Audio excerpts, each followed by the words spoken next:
আজ এবিটি এর টেস্ট পেপারের আজকে সাজেশন পেজটা আমি সলভ করাবো। পেজ নাম্বার 1046 পাতা।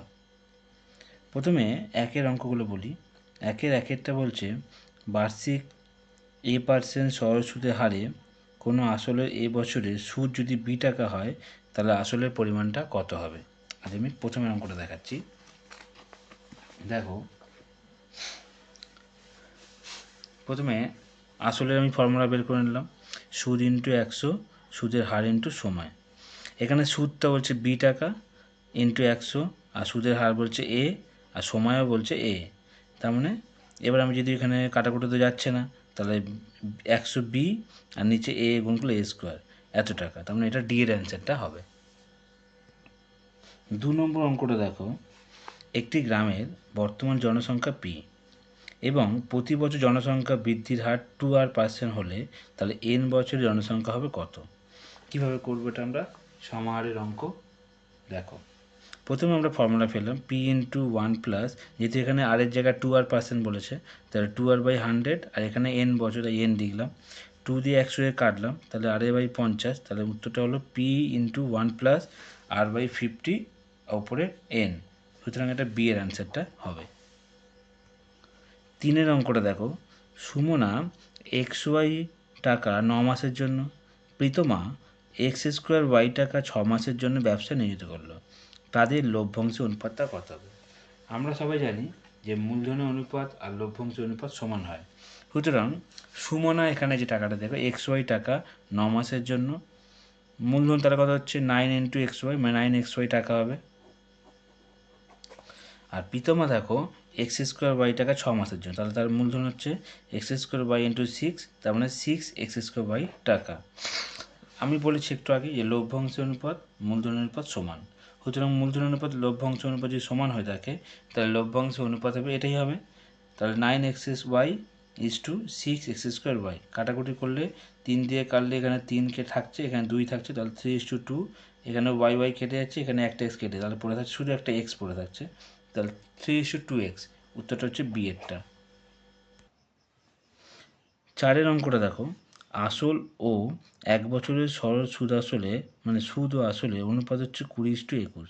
তার মানে আসল হচ্ছে 20 টাকা, সুদ আসল হচ্ছে 21 টাকা। বার্ষিক সুদের হারটা কত হবে? দেখো,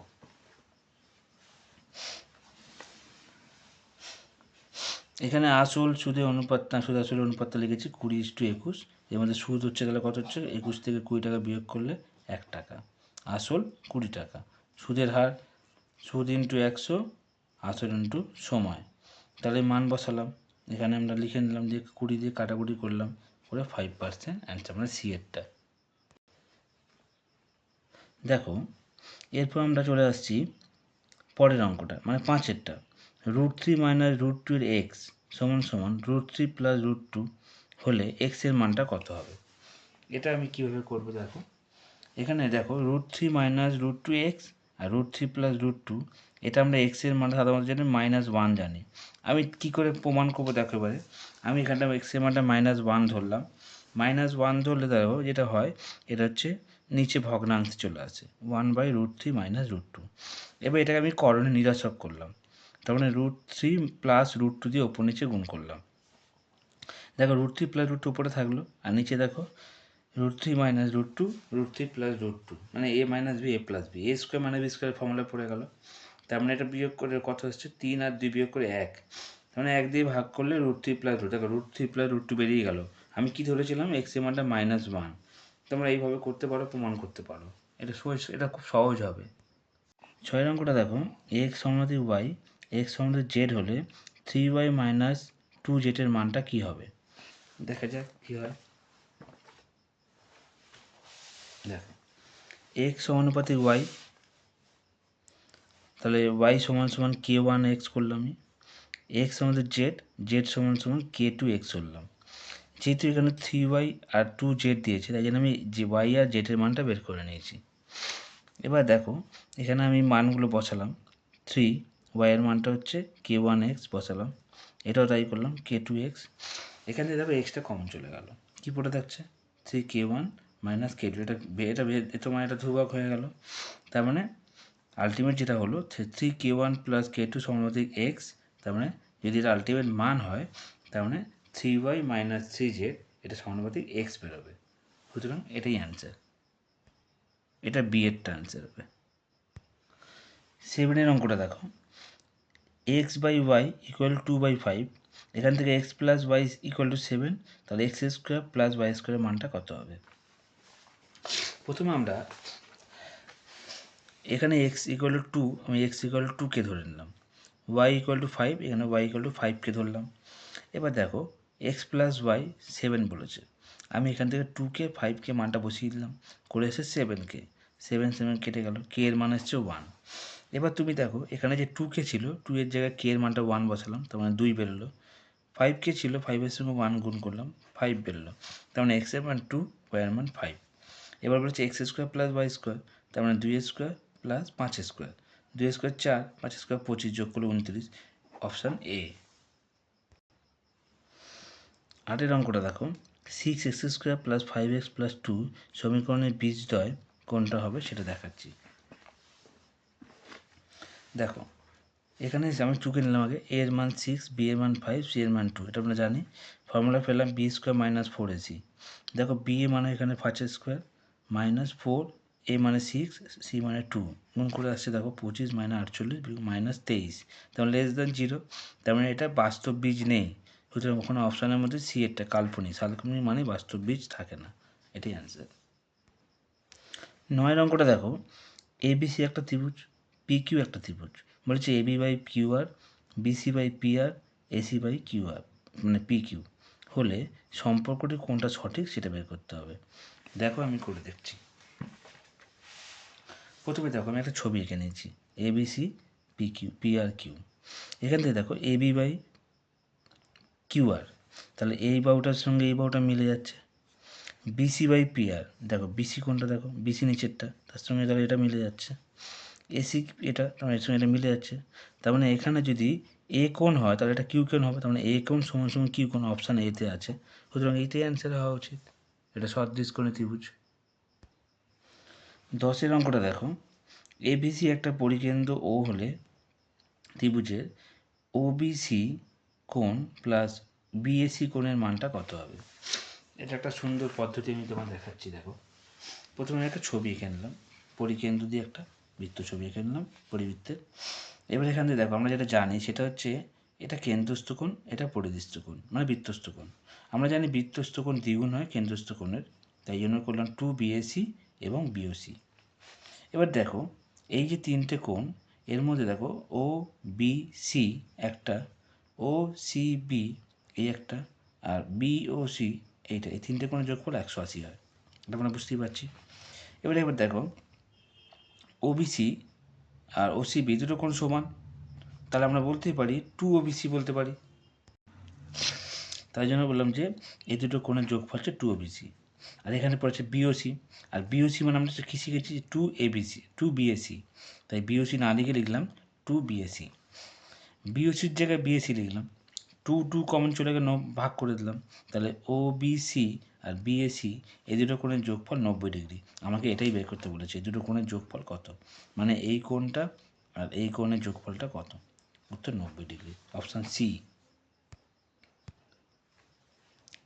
11 অঙ্কটা দেখো, কোনো বৃত্তের সমস্ত সমান জ্যায়ের মধ্যবিন্দুগুলি একটি বৃত্তের অপরিস্থ বিন্দু, ট্রাপিজিয়ামের অপরিস্থ বিন্দু, সামুদ্রিক অপরিস্থ বিন্দু, না কোনোটাই না। অবশ্যই দেখো একটি বৃত্তের সমস্ত জ্যা, যে কটা জ্যা আছে ভালো করে দেখো, এই একটা জ্যা, এই একটা জ্যা, এই একটা জ্যা, মাঝখানে কী আছে বৃত্ত, তাহলে যদি তাই হয় কেন্দ্র দিয়ে যদি বৃত্ত হয় তাহলে বৃত্তের অপরিস্থ, তাই এটি একটি বৃত্তের অপরিস্থ বিন্দু, অপশান এ হবে। 12 অঙ্কটা দেখো, এখানে একটা ছবি দিয়ে দিয়েছে, ছবিটার মধ্যে দেখো ভালো করে, এইখানে CDE 80°, আর বের করতে বলছে AOC এর মানটা কত। দেখো আমি ছবিটা এঁকেছি, CD দেখো 80°, আর এখান থেকে দেখো আমাকে বের করতে হবে এই কোণটা মানে ADC কোণ, তাহলে কী হবে টোটাল এটা কত 180, 180 থেকে 80 বিয়োগ করলে 100°, তাহলে এটা 100° হচ্ছে। এটা হচ্ছে তার মানে বৃত্তের পরিদৃষ্ট কোণ, এটা তার মানে কেন্দ্রস্থ কোণ, তার মানে এটা দ্বিগুণ হওয়া উচিত, তাহলে এটা কী হবে আমরা জানি যে 2ADC আর AOCর দ্বিগুণ, তার মানে AOC যদি কেন্দ্রস্থ কোণ হয় এটা হবে পরিদৃষ্ট কোণ, সুতরাং এই পরিদৃষ্ট কোণ যদি 100 হয় তাহলে 100 দুগুণ 200, তার মানে AOC হচ্ছে 200 ডিগ্রি। অপশান বি এরটা। 13টা দেখো 60 ডিগ্রি কোণের সম্পূর্ণ কোণের মান কত হবে। তাহলে আমরা কি বের করবো, আগে 60 ডিগ্রি সম্পূরক কোণটা বের করে নেবো। টোটাল 180 ডিগ্রি, মানে দুটো কোণের যোগফল 180 হয়, এর মধ্যে একটা যদি 60 হয় তাহলে অপর কোণটা 120, এর বৃত্তীয় মান তাহলে কী হবে π/180 ইন্টু 120, কাটাকুটি করে 2π/3, এটা এটা উত্তর হবে।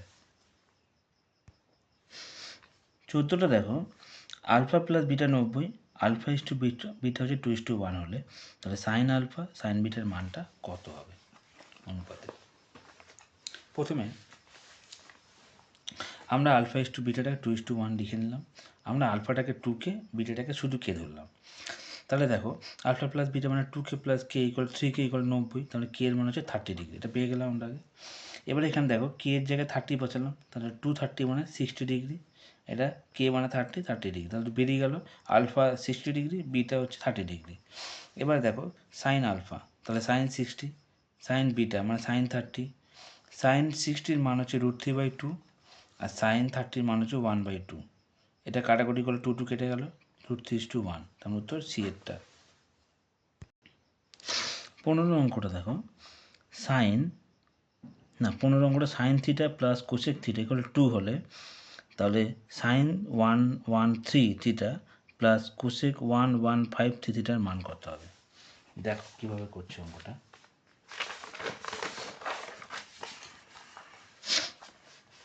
প্রথমে আমরা আগে বের করবো ফার্স্ট কারণে কাজ হবে, sine theta plus cosec theta equal 2, cosec মানে 1/sin, এটা ভগ্নাংশে যোগ করলাম, লসই করলাম সাইন থিটা, সাইন গুণ সাইন স্কোয়ার থিটা প্লাস 1, তাহলে এবার দেখো 2টাকে গুণ হয়ে গেল, sine square theta plus 1 2 sine theta, এটা এপারে ভেতরে চলে এলো, এটা ফর্মুলা পড়ে গেল a square minus 2ab plus B স্কোয়ারের ফর্মুলা, তার মানে সাইন থিটা মাইনাস 1-এর হোল স্কোয়ার ইকুয়াল টু 0, স্কোয়ারটা 0-এর সঙ্গে গুণ করলাম, ও একটাকে ওপরে গেলো, তাহলে -1টা ওপরে গিয়ে +1, তো সাইন থিটার মান 1 বেড়ে গেল।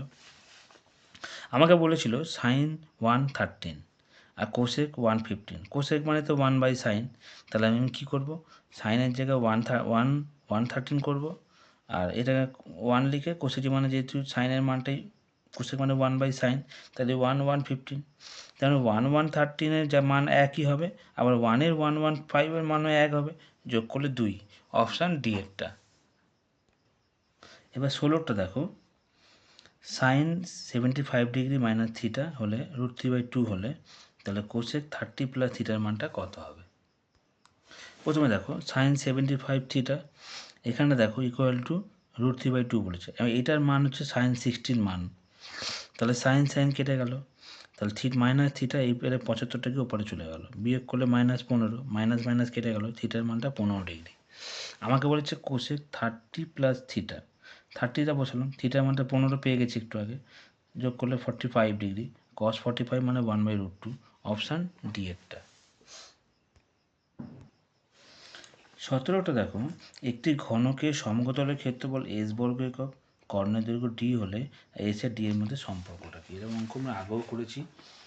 দেখো প্রথমে আমরা করলাম ঘনকের সমতলের ক্ষেত্রফল 6 × a², এটা s = আর কর্ণ হচ্ছে √3a, d = আমি একটা সম্পর্ক ওখান থেকে নিয়ে নিই, চারটের মধ্যে একটা অপশান নিয়ে নিয়েছি, d² = s/2, তোমরাও অপশানগুলো নিয়ে করবে।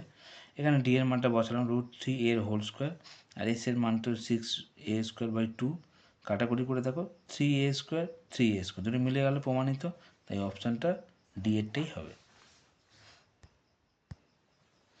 পরের অঙ্কটা দেখো, এটা হচ্ছে এক্স ভি আই, মানে 18 অঙ্কটা ভুল আছে একটু। একটি শঙ্কুর আয়তন ভি, ভূমিতলের ক্ষেত্রফল এ, উচ্চতা এইচ, বলেছে AH/ভি এর মানটা কত হবে। দেখো প্রথমে আমরা কী করলাম, শঙ্কুর আয়তনটা ভি, এর ফর্মুলা হচ্ছে 1/3πr²h, ভূমিতলের ক্ষেত্রফল এ, এটা πr², উচ্চতা এইচ, এটা সমান এইচ বলতেই পারি আমরা।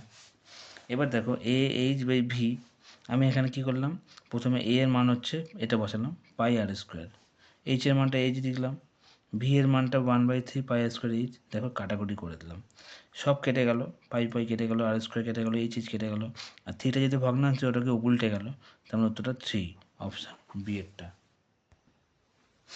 9 দেখো, একটি গোলকের ব্যাসার্ধ 50% বাড়লে সমতলের ক্ষেত্রফল কত বাড়বে? দেখো, প্রথমে একটি গোলকের আমরা ধরে নিয়েছি সমতলের ক্ষেত্রফল 4πr²। 50% বৃদ্ধি পেলে আর তাহলে কত হচ্ছে, আর ছিল তার 50% মানে r/2 করে এসছে, 3r/2 বৃদ্ধি পেয়ে ব্যাসার্ধ হলো। এখন এটা এর সমতলের ক্ষেত্র কত হবে না, 4π 3r/2 এর হোল স্কোয়ার, তার মানে আলটিমেট 4 কেটে গেল, পড়ে থাকে 9πr²। আগে ছিল 4πr², এখন 9πr², বিয়োগ করে এসে 5πr² বৃদ্ধি পেয়েছে। তাহলে কত বৃদ্ধি পেলো, 4πr² মধ্যে বৃদ্ধি পেলো 5πr², একের মধ্যে এত আর 100-র মধ্যে কত, কাটাকুটি করলাম, করে এসছে 125, মানে 125% বৃদ্ধি পাবে, অপশান বি এরটা। 20 অঙ্কটা দেখো, দুটি আয়তকার ধাতব চাদর যাদের দৈর্ঘ্য Q1, প্রস্থ Q2, চাদর দুটিকে বাঁকিয়ে যদি দুটি বৃত্তাকার লম্ব তৈরি করা যায়, তাদের আয়তন V1 আর উচ্চতা Q2 হলে অপরটির আয়তন V2 এবং উচ্চতা Q1 হলে তাহলে কত হবে?